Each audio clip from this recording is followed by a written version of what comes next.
Hi everybody, it's Saturday morning. I'm John Self and welcome to our weekly video blog, Self Perspective. The winds of change are sweeping this country. Political and leadership norms are being challenged. On the business front, technology and business innovators are disrupting traditional business models. In healthcare, Mount Sinai announced this week that their hospital at home program was beating readmission rates and patient experience numbers over the traditional inpatient setting. Imagine our great surprise. Then there's Apple, Amazon, and retail chains like CVS. They're entering the marketplace, determined to drive the friction of high cost out of the system. Now, compared to most hospitals, when you look at Apple, Amazon, and CVS, their capital structures compared to most healthcare providers, it's almost unlimited.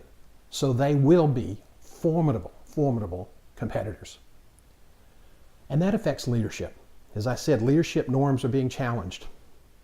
Years ago, as I began my career as an interim CEO for affiliated hospitals at Herman and Houston, my boss told me, you can't do it by yourself.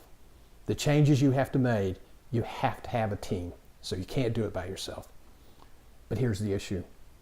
If you look across the country, employee engagement is still in the 30 to 40% range according to Gallup. That means that 60 to 70% of most of our employees are not engaged.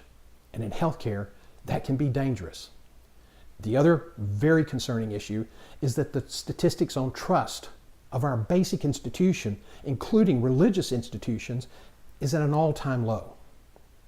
Now, as a CEO, you cannot control what goes on outside the lines of your business enterprise, but you can control what happens inside. This week, I was shocked by a Vox report on Zuckerberg San Francisco General Hospital. A Korean couple and their infant were on vacation. The child fell off the bed in the hotel and the parents were very concerned because there was some bruising and the child appeared to be a little bit disheveled.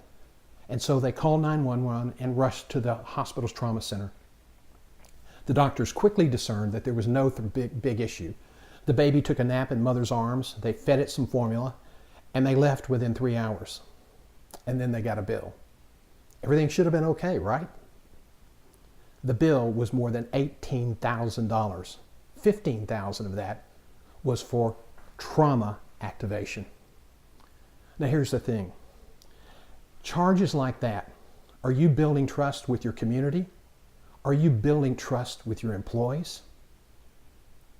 I really worry about things like this because when you see these stories, that really fuels the calls for single-payer systems to get rid of all this nonsense that they describe.